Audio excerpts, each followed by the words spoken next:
Welcome to GoodChristadelphianTalks. I'm Levi. I'm Chris. I'm Jason. And I'm Brian. Thank you for joining us this week. On this podcast, we select one talk a week to help us get the Bible in our daily news feed. Each week, we post a talk that we previewed from suggestions sent in by listeners from around the world. Then, we record a short intro beforehand as a personalized recommendation to you on why we are sharing the talk. And now, let's talk more about this week's talk.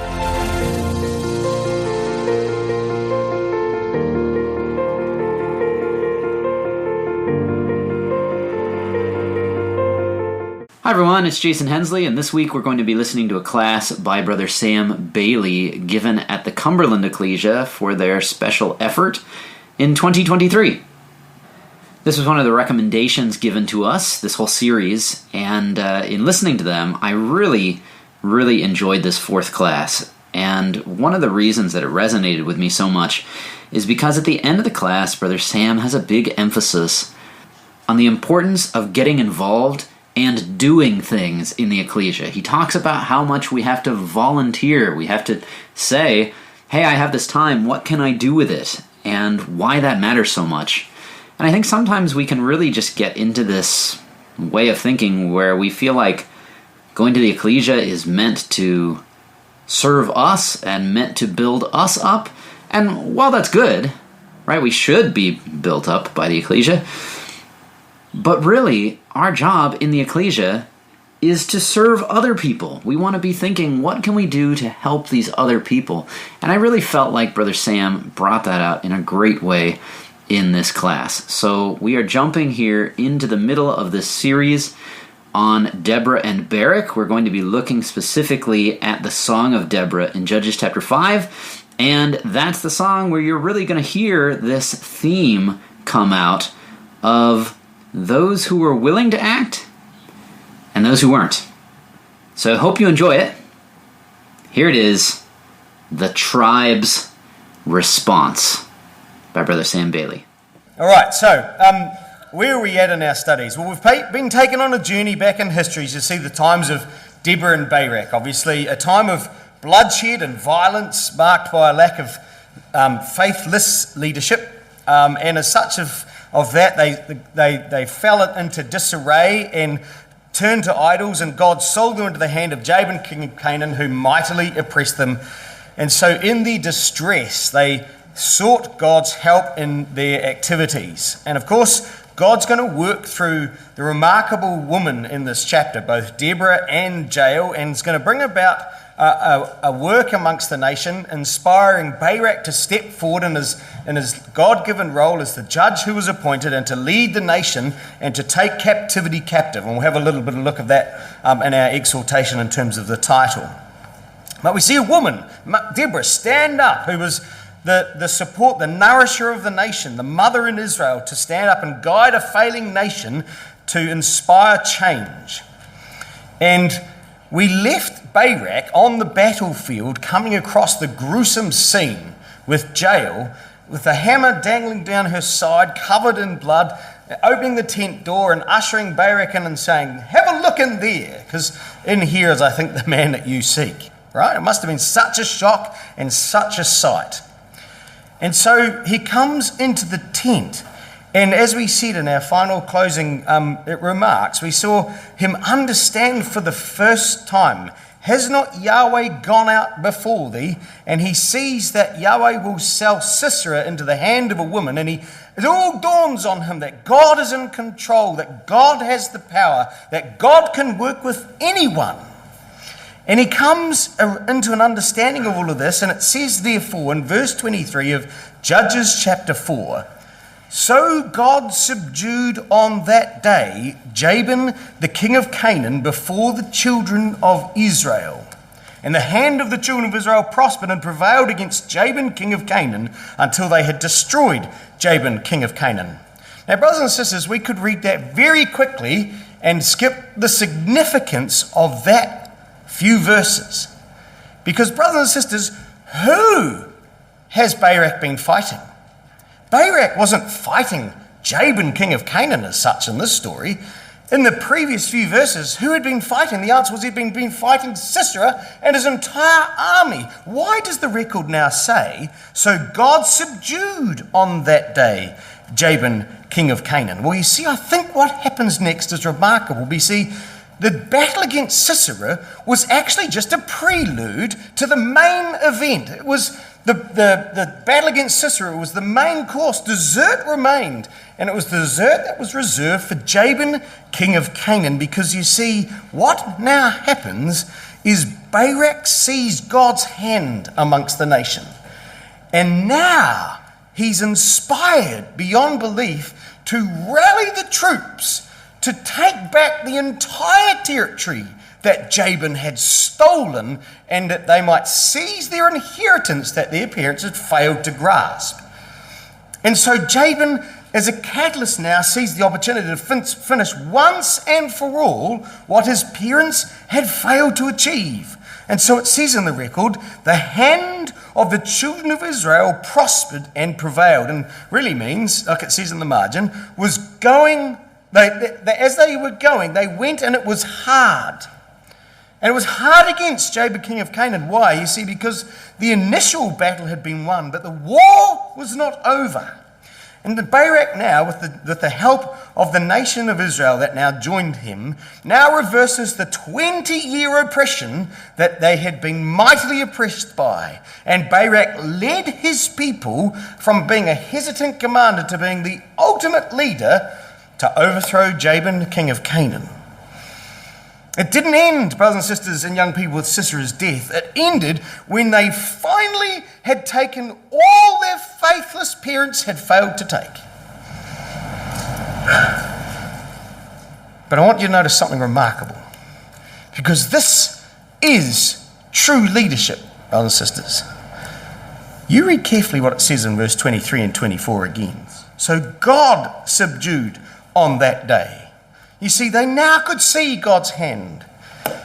And he subdued the Jabin, king of Canaan, before who?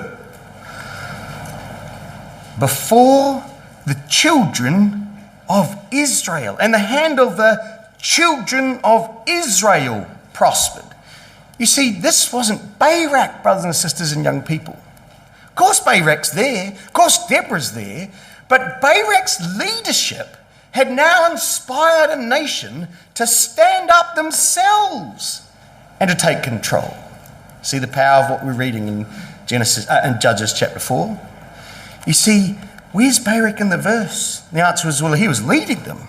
But the record wants to point out for us that Barak had learnt his lesson on what leadership was all about. Then the children of Israel had understood their role in what it was all about, because they stepped forward, like Barak had stepped forward, and execute exactly what God wanted. Barak had learned the fundamental lesson of true leadership, hadn't he? That true leadership is all about service, not glory.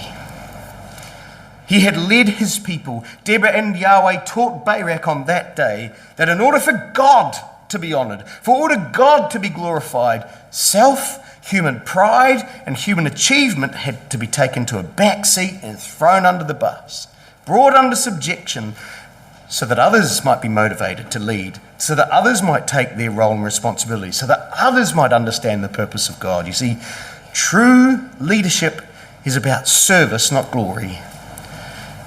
And to Barak's credit, brothers and sisters and young people, he understood that for the first time. It wasn't about him. Barak thought the whole thing was about him at the beginning. But now everything was obvious.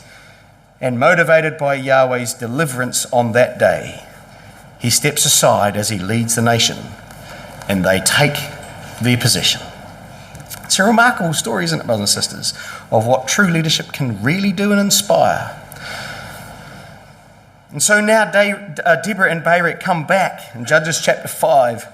After the battle against Jabin, king of Canaan, after they had seized their inheritance, and Deborah and Barak sing a song, fully inspired by their victory over both Sisera and all his host, and now over Jabin and his entire empire, having secured all that territory, they come back to open their mouth and to praise their God and to bless the people that had offered themselves willingly in God's service.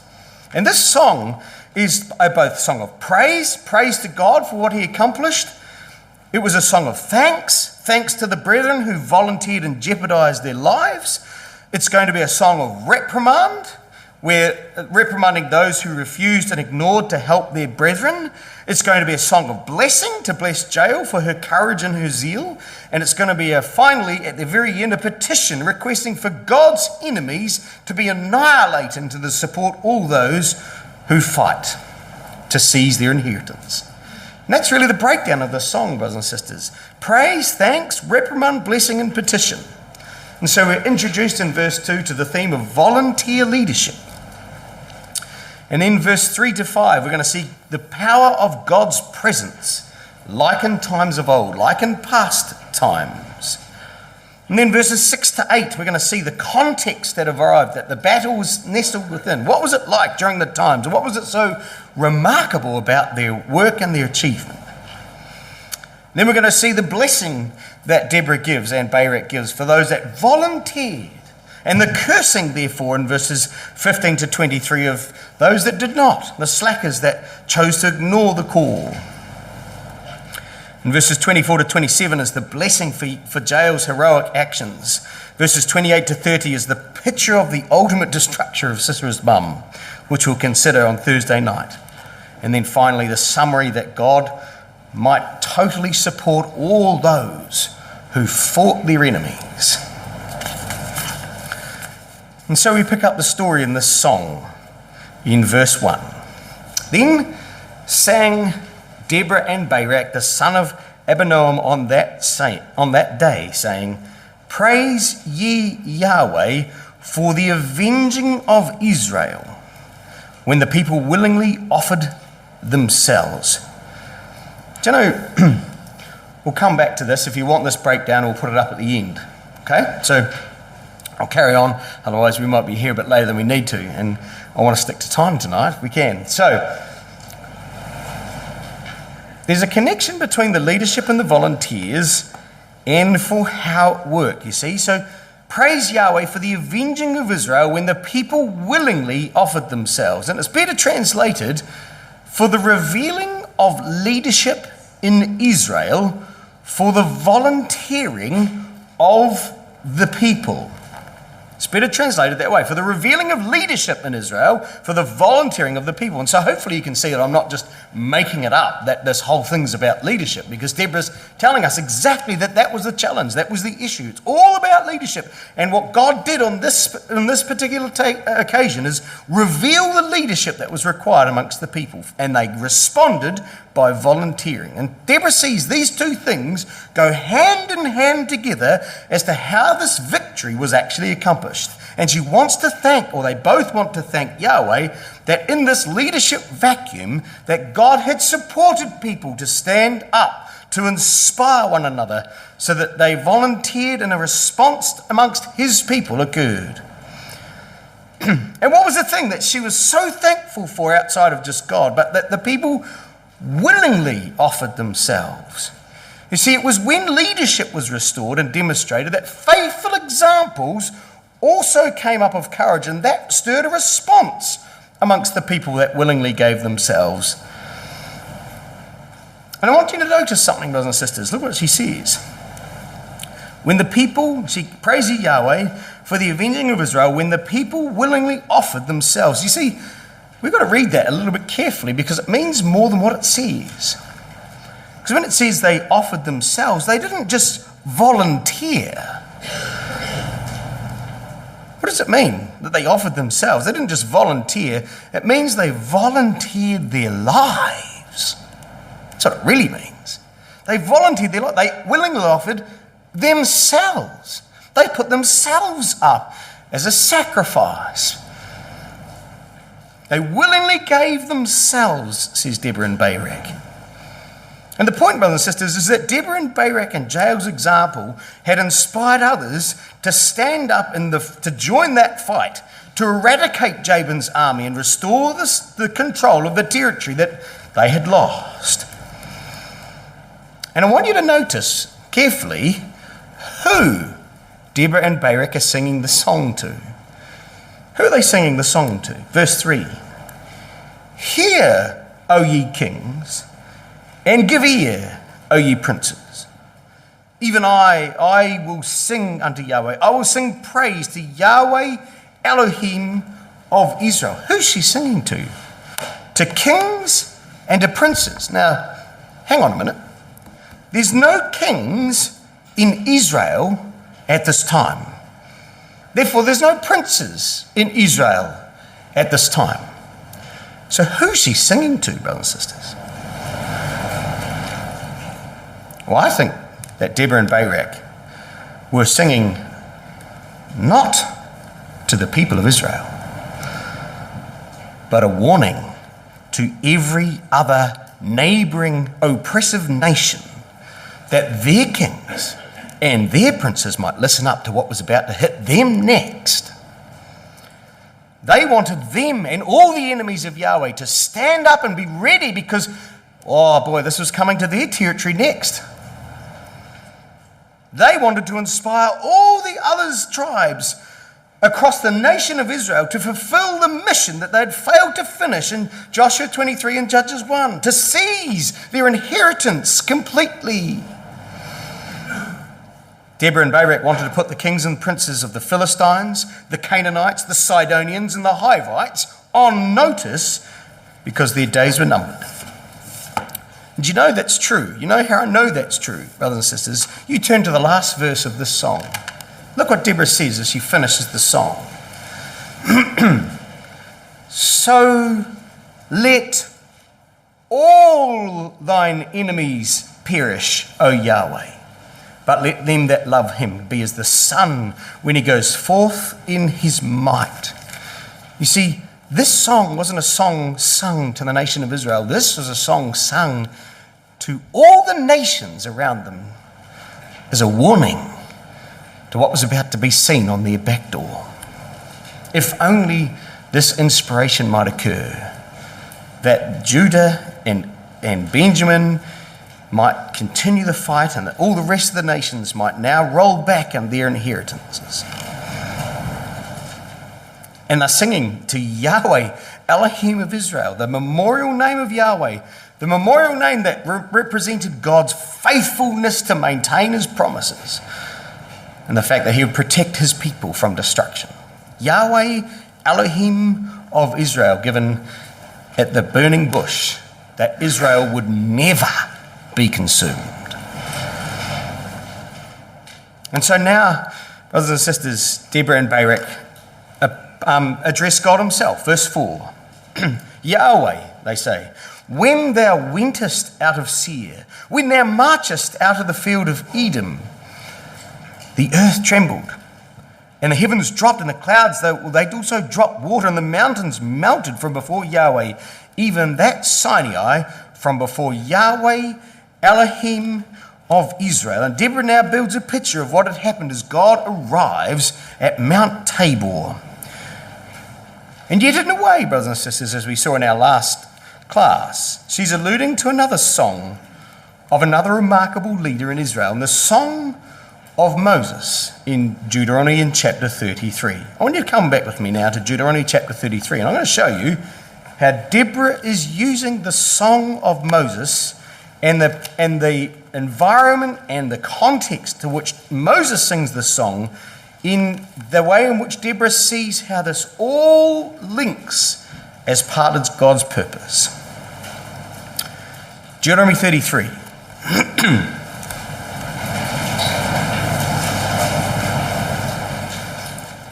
What's the context of Deuteronomy 33, brothers and sisters?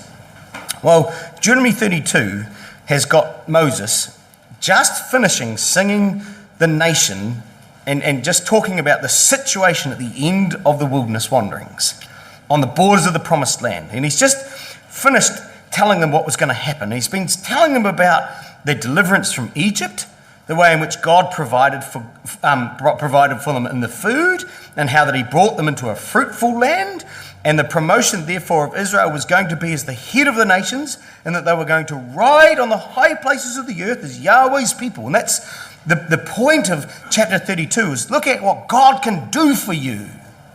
And he turns in Deuteronomy 33, and he turns to bless the people. Look what he says in verse 1. And this is the blessing wherewith Moses, the man of God, blesses the children of Israel before his death. And what does he say?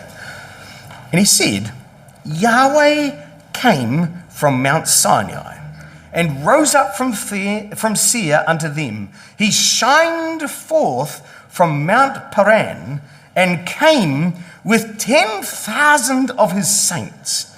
And from his right hand went a fiery law for them. Yea, he loved the people. All his saints are in thy hand.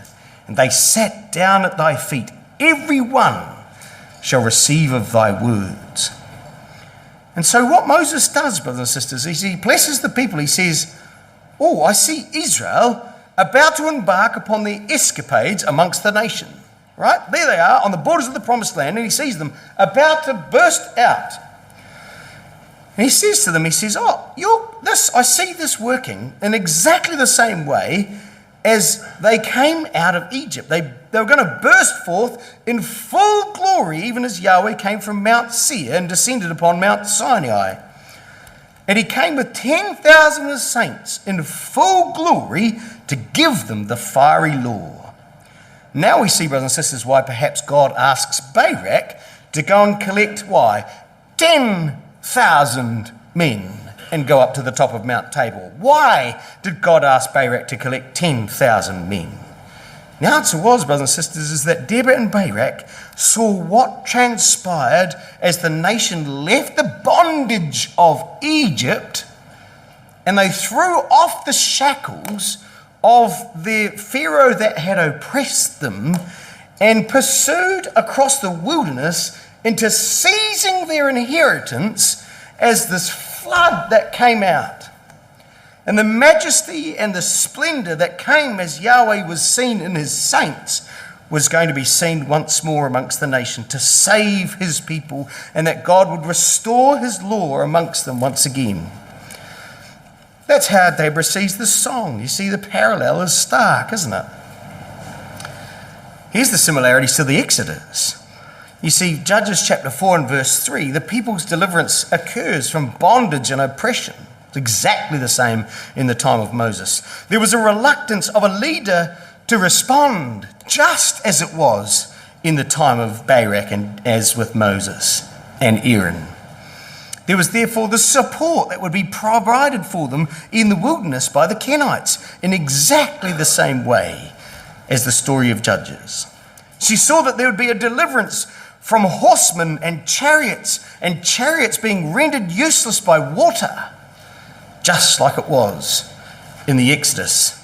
And that God's promise of deliverance would actually happen, and that was foretold, just like it had done during the time of Moses, as in the time of Barak. And now there was complete destruction on that battlefield. There was not a man left, quote unquote, Exodus 14, verse 28. You couldn't miss it, brothers and sisters. See, Deborah and Barak see all of this story of Judges 4 and 5 as a repeat, a rinse and repeat by God of the events of Yahweh's majestic deliverance and the establishment of his kingdom and law and order being put once more amongst his people.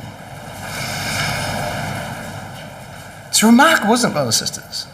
What Deborah and Barak could see as they looked at the story. We see it all over again, that God will always look out for his people. And back in the story in Judges chapter 5, Deborah and Barak looked back at the nation, and they wanted to compare both the state that they saw that Yahweh would create and manage for them versus the state that they had been in. And you couldn't get a more stark contrast, could you? Because they come back in Judges chapter 4 and verse 6, when they go, in the days of Shamgar, the son of Anath, in the days of Jael, the highways are unoccupied. The travellers walk through byways. Leadership ceased, or the inhabitants of the villages, the word villages is chief or rulers. There was no rulership seen in Israel. They ceased all over the land.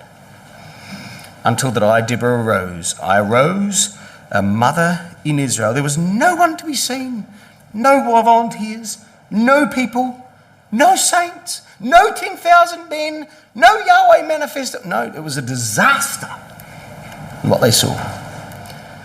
Highways were empty, no travelers could be seen, everyone was hiding. It was so bad that any form of leadership had ceased until Deborah stood up. The mother in Israel, as we've already looked at before, the nourisher of the nation. And so Deborah saw that need for leadership.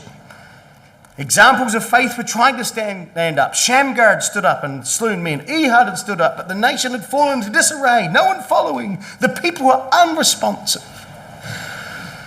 Why? Why were they unresponsive? Verse 8 says, well, they'd chosen new gods. They weren't following Yahweh Elohim of Israel. They'd chosen new gods. And there was war in the gates.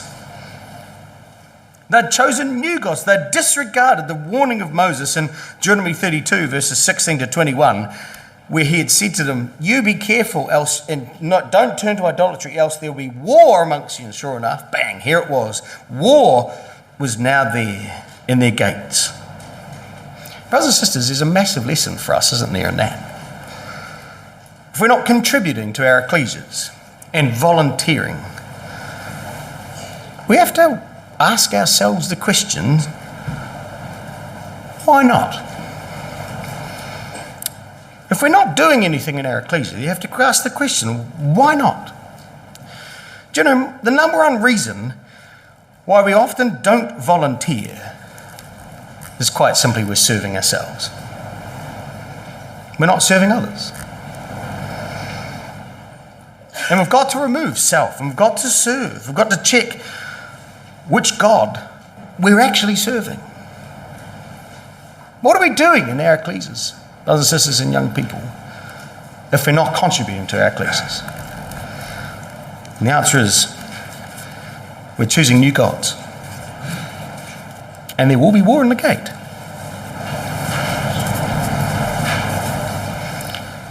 There is another reason for the reluctance to volunteer. What does it say in verse 8? They chose new gods. There was war in the gates. Was there a shield or a spear seen amongst 40,000 in Israel? They had no weapons of war. As we said, they were fighting tanks with toothpicks. Why was there no weapons of war amongst the nation? Well, we know why, because they had chosen other gods, but there's faithful, because in the face of this sort of opposition and challenge, they stepped up to show great leadership and gave of themselves. They gave their lives willingly. And look at who these people were, brothers and sisters.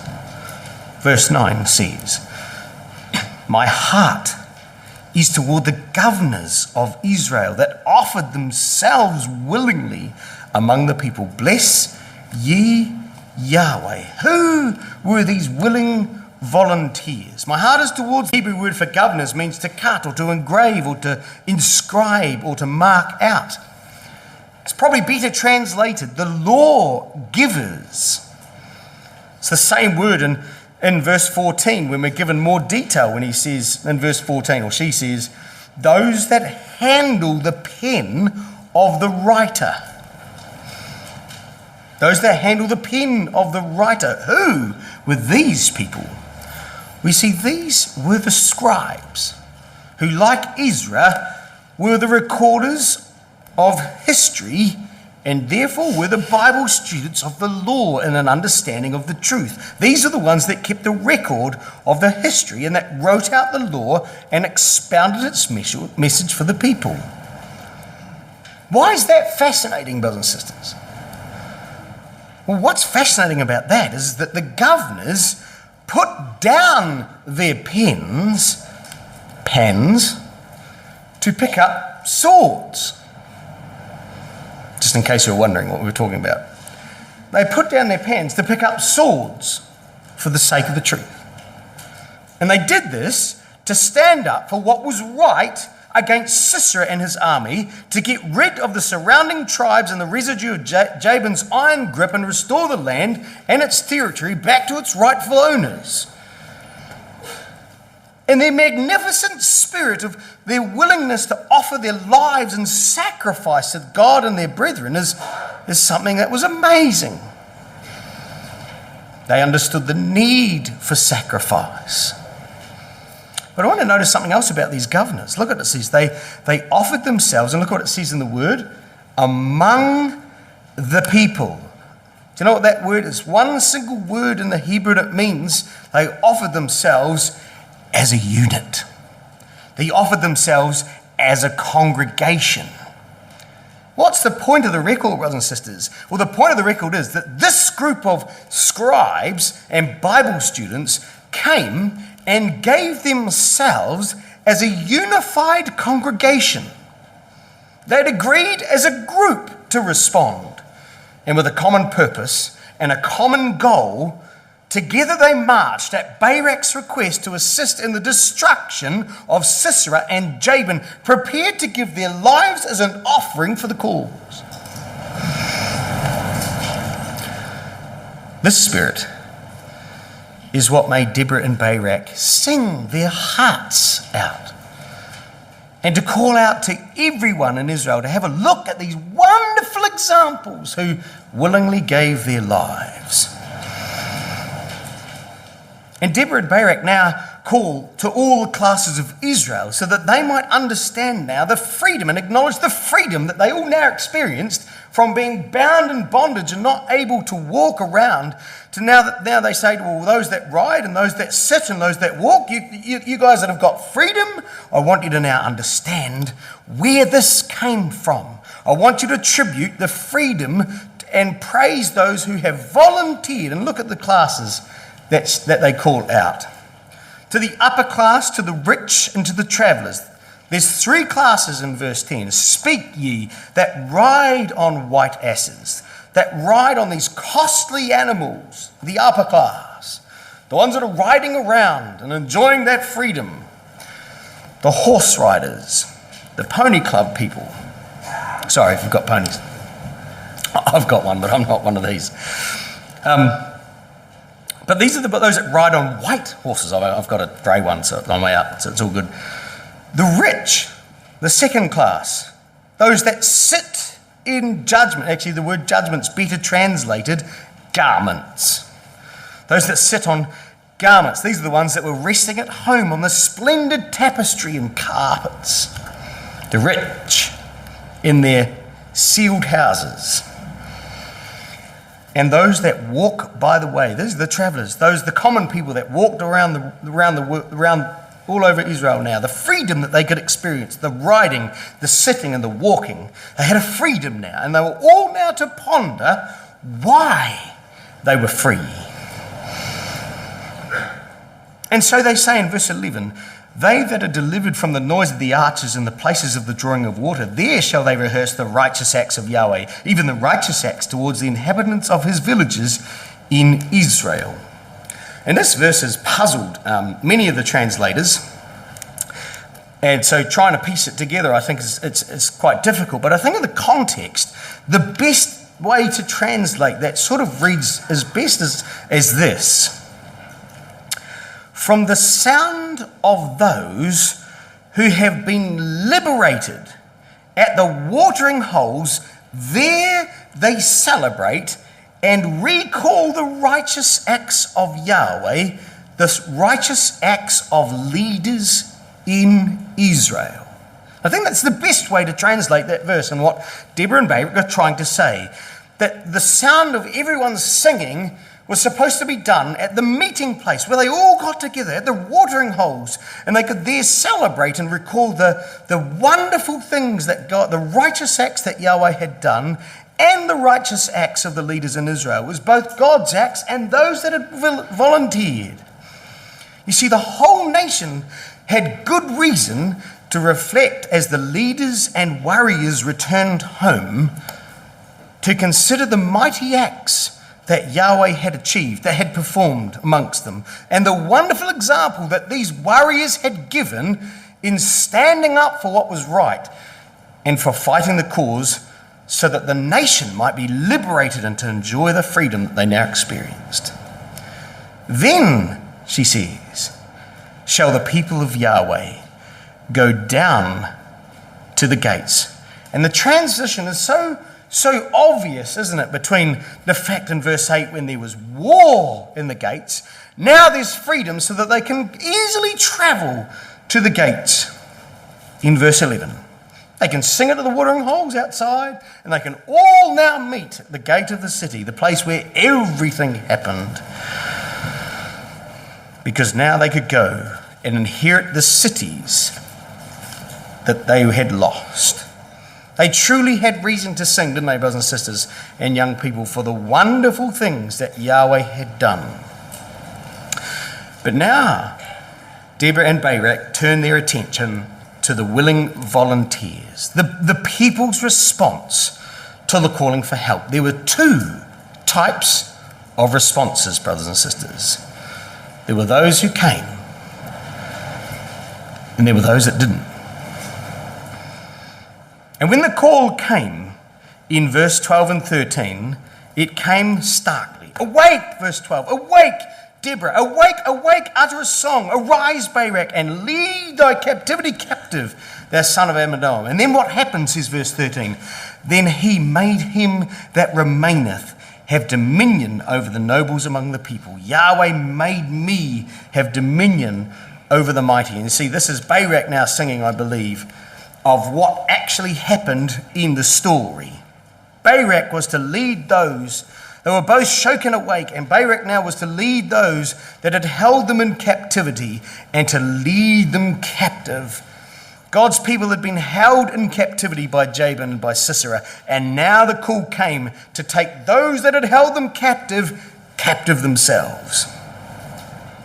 And we saw this, we will see that this wonderful expression in our final exhort captures the remarkable symbology and work of our Lord Jesus Christ, and how Paul says it should drive us to respond in volunteering amongst our ecclesias. So who did Barak lead? Who did responded to the call? Well, verse 13 says, it was him that remaineth.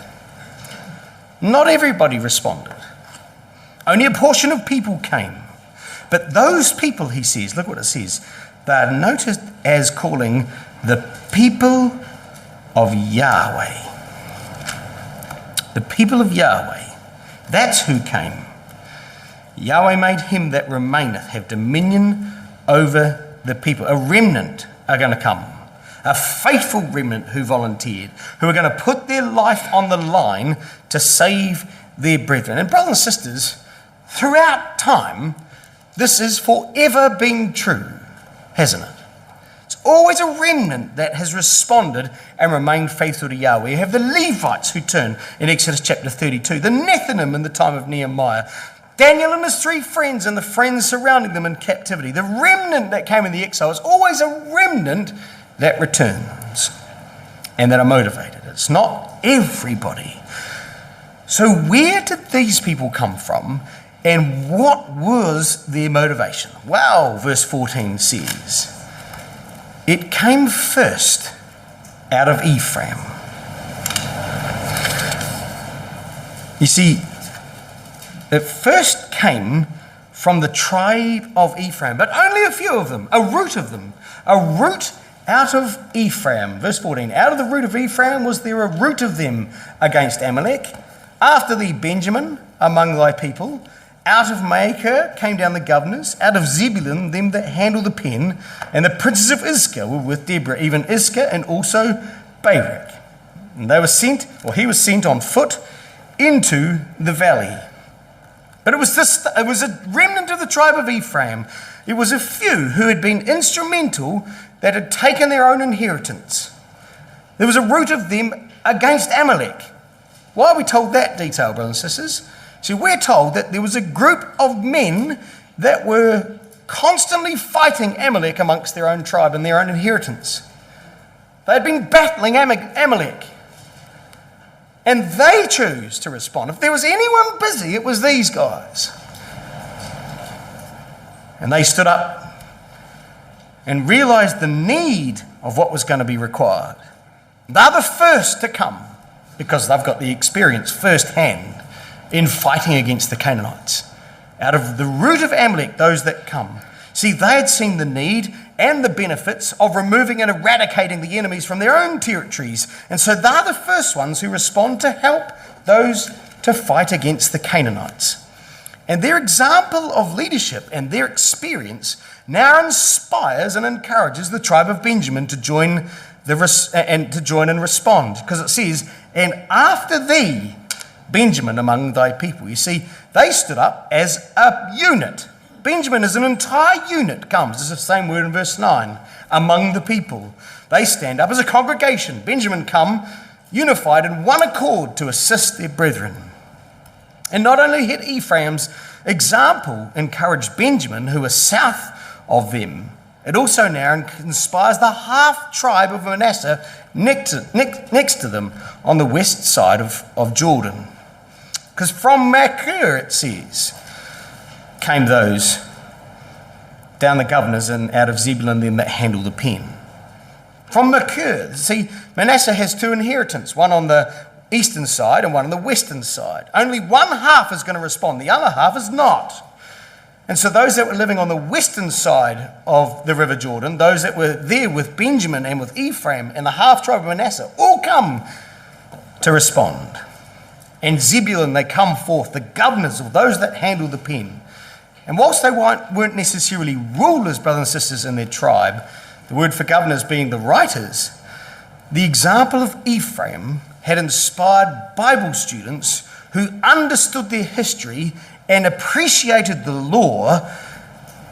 They came to fight out the Canaanites. It was the inspired Bible students who understood what needed to be done. And they drop the pen and pick up the sword, willing to respond to the call. This is what Barak had mustered. This is who he had now encouraged. And on foot, this group, 10,000 men, are going to march down Mount Tabor and begin a battle and willingly offer themselves and their lives. And Deborah had inspired the leaders with Issachar to be with her. And together they all assembled to take out Sisera and his army. You know, brothers and sisters, it's a remarkable response, isn't it?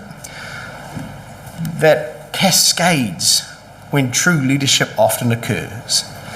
You see, Deborah stands up, inspires Barak. Barak inspires Ephraim. Ephraim inspires Benjamin. Benjamin inspires the half tribe of Machir. Zebulun come, and the princes of Issachar.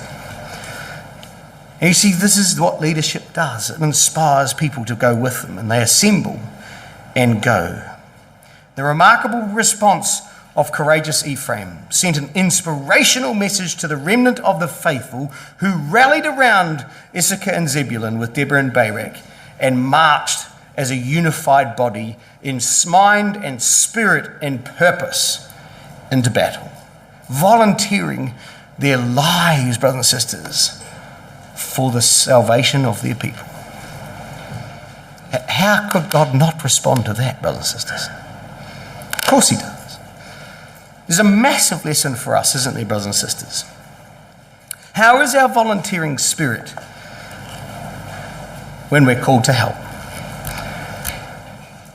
How do we respond when people stand up and call for assistance? Do we have that kind of volunteering spirit amongst our ecclesias? How far are we prepared to go for the salvation of our brothers and sisters? These people were going to give their lives. How far are we prepared to go? Can we give a bit more? Probably. Do we have the here am I, send me spirit? Or the here am I, please send someone else?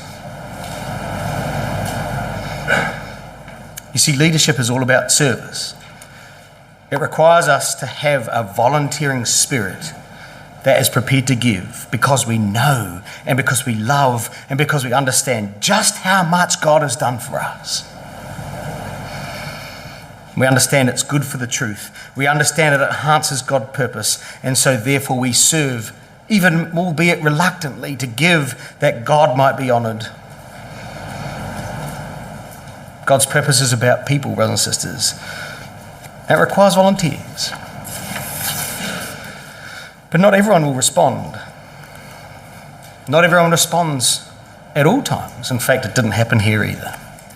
Because now Deborah and Barak turn to call out the slackers who chose not to come. And they're going to represent, brothers and sisters, all the types of excuses and responses that we give when we decide not to respond, to stand up and volunteer. And the first ones are, unfortunately, the ones that should have been the leaders. Reuben. Here's Reuben, Gad, and the half-tribe of Manasseh. The 40,000 who went over armed in front of Israel now are disasters because they choose to not come. Look what it says. Reuben, the firstborn of Jacob's sons, ought to be the leaders, now show their lack of leadership and direction. So it says in the record in verse 16, for the divisions of Reuben, there was great searchings of heart. Oh, brothers and sisters, there was great searchings of heart. The divisions of Reuben, the thoughts, the intentions or the resolutions. There were great thoughts of heart. There were divisions, that there were different groups having differing opinions of whether they should or shouldn't come. And the point I think Deborah makes in this story is, well, they'd had plenty of meetings about Barak's request. They'd held a number of differing views amongst their community. And some wanted to respond. In fact, others were resolved that they should go. They had great intentions to go. But when it came to it, they failed to do anything at all.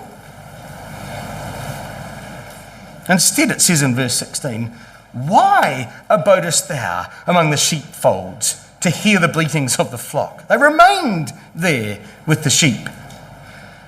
See, Reuben were renowned for their great pastures, their magnificent flocks that they had. Whilst they wanted to help, or at least some of them wanted to, life was pretty busy. We got lots going on. And look, we've got the sheep to look after, and there's things that have to be done. And look, we should go. We really should go. There's things on. We should be part of them.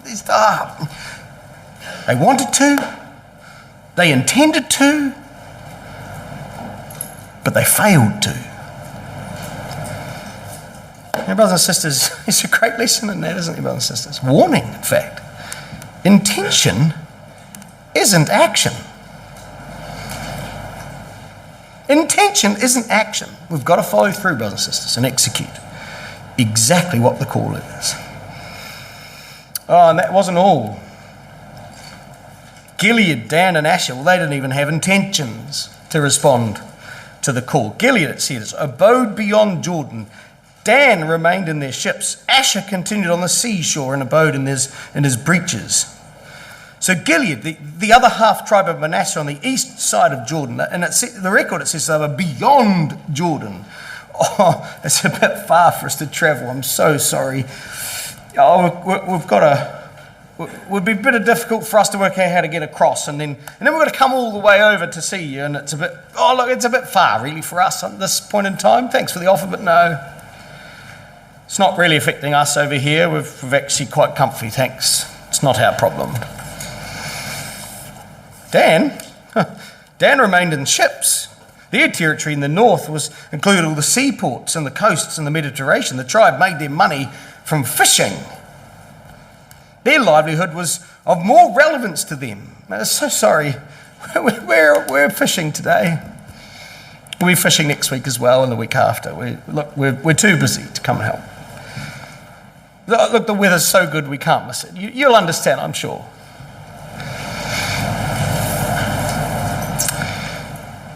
Their brethren were dying, brothers and sisters, but they were too busy to help. It was disgraceful behaviour, brothers and sisters. But we can do it too. Asher, well, he continues on the seashore. He abode in his breeches. They weren't even out in their boats. At least Dan were out in their boats. These guys abode on the seashore. They just refused to respond. It says they continued. They continued on the seashore to dwell permanently. Asher just kept on doing what they're doing. And they just refused to even acknowledge that there was even a problem. It's not ours. It's not our battle. Life's perfect where we are. Sorry, this battle's not ours, it's yours, go away. For these tribes, it was either too far to go, or life was too busy, or employment was too more important, or it wasn't really their battle to fight. It wasn't their problem. And they show a complete and utter disregard for the lack of care and no concern, brothers and sisters, for the plight of their brethren whatsoever. And this is in stark contrast, says Deborah in verse 18, to Zebulun and Naphtali, they say, a people that jeopardized their own lives unto the death in the high places of the field. You couldn't get a starker contrast, could you? Brothers and sisters, that's the lesson, isn't it? We're defined in these moments, aren't we? It's when we're busy that God tests us. It is when we are tired that God tries us. It is when we are stressed that we truly see who we really are and how much we're prepared to sacrifice for one another. It is through these moments and through trial in life, brothers and sisters, that God molds and shapes us, and we find out what we really are made of. We've got to give to others as we have been given by God. God has called us, brothers and sisters, to respond, to assist his brethren, to fight against the enemies. So how are you going to respond? You see, true leadership, brothers and sisters, requires the ultimate spirit of love and willing sacrifice. The spirit of a volunteer who stands up and says, here am I, send me. Because if we refuse to show care or show love or respect for our brothers and sisters in need, we truly haven't understood or appreciated or valued the love that God has showed us. You see, God gave his only begotten Son, who laid down his life as a willing volunteer, who jeopardized his life, brothers and sisters, that whilst we, as yet sinners, might have the hope of salvation and eternal life. And he left us not a request, not an option, not even a suggestion, brothers and sisters. He left us a commandment that we love one another as he has loved us. How much do we value that sacrifice, brothers and sisters, and young people? How much does his example of leadership inspire you to respond? Well, only you can answer that question. But it demands an answer. It's your choice. You have to make the right one. Do you know, it's remarkable, brothers and sisters, because through the work of two remarkable women, God showed he would work with anyone to restore his promised inheritance. And through the work of these wonderful two ladies, God restores a land that was condensed with no food, no inheritance, nothing, to a land that flows with milk and honey, because these two stood up, a bee and a goat. And through faithful service, the land is restored and returned to a state that God's blessings might once more be flowed down upon his people. May, brothers and sisters, we be inspired and encouraged and strengthened by these examples of faith who in their distress and in their oppression, in their time of trial, they learnt to trust in their Heavenly Father, and who put their hand up to serve and help their brothers and sisters. They were meek enough and open-minded enough to be inspired by others, who then inspired the next generation, who inspired the rest of their people and inspired others to come. Let's be those of the tribe who respond to the call, and not those who didn't.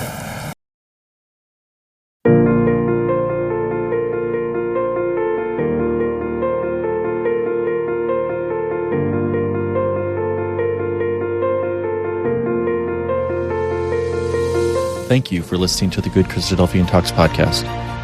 We hope this talk helped you in your walk and brightened your day. If you would like to hear more, please subscribe for new episodes. We are on all major podcast platforms and also on YouTube. If you enjoyed this particular talk, please share it with someone else who you think might enjoy it too. For show notes on the talk you just listened to, visit our website at GoodChristadelphianTalks.com or check out the show notes section of your podcast player.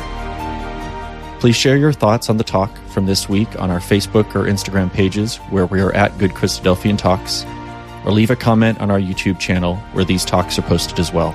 If you enjoy listening to the talks that we post and hear one that you think we should share, please tell us about it. You can send us a suggestion using the Contact Us tab on our website or message us on any of our social media accounts.